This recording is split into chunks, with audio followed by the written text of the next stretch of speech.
Über diese letzten 2 Wochen haben wir uns 15 Joaresfast gefeiert aus Lebenswasser gehabt. Und wir haben das so eine gesehene Zeit gehabt mit Deepa zelebrieren. Wir haben Konzerte angehört von Daffy Taufsen Freund, von Second Chance, von Lebenswasser Anbetung.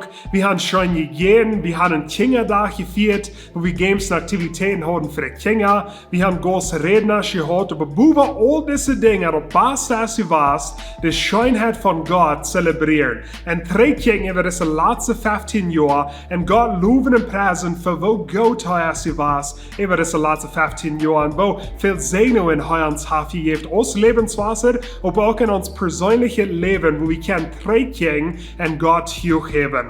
In 5. Mose Kapitel 4 vertelt Gott nur die Israeliten und er sagt, passt auf, dass solange sie leben, dass die niemals wollen vergehen, was die sein haben und was ich getan habe. Und so Gott sagt zu den Israeliten, vergeht dort nicht, was die sein haben. Sag ihnen Kinder dort, sag ihnen Großkinder dort. Vertelt von der Schönheit von Gott, von den Segnungen und von den Wunder, was die belebt haben.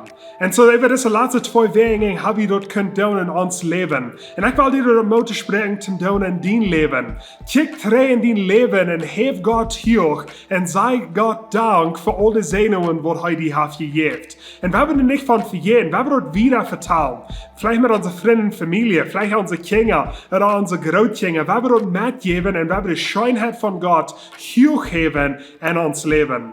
Ich will dir besonders Mut sprechen, das zu tun. Vielleicht wenn die sagen, dass die durch eine schwere Zeit gehst. Jedes Mal, wenn wir eine schwere Zeit durchgehen, dann vergeht wir all die guten Dinge, was Gott in uns Leben hat getan. Und noch mal, wir ein bisschen Zeit nehmen und predigen und Gott loben und preisen für all die Segnungen in uns Leben. So ich will dir Mut sprechen, dort zu tun in dein Leben. Und wir werden niemals vergehen von der Schönheit von Gott und wir werden Gott hochheben mit Lobpreisung und Dank und Anbetung. Ich bin hier persönlich gleich Mut sprechen mit diesem Wort. Wenn du das Video hast, gleich, dann will ich liken abdrücken auf Facebook, subscriben abdrücken auf YouTube. Schaut das Video rum in deine Freunde und Familie und wir sehen uns nächste Woche.